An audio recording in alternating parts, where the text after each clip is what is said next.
రేపటి తలపుతో నేడే కలతతో కృంగుట ఎందుకు కలవరముందకు నమ్మదగినవాడు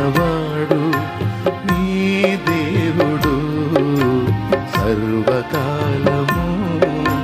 నిన్ను విడువడు వాగ్దానమే నీకుండగా భయమేలనే ప్రాణమా వర్ణింప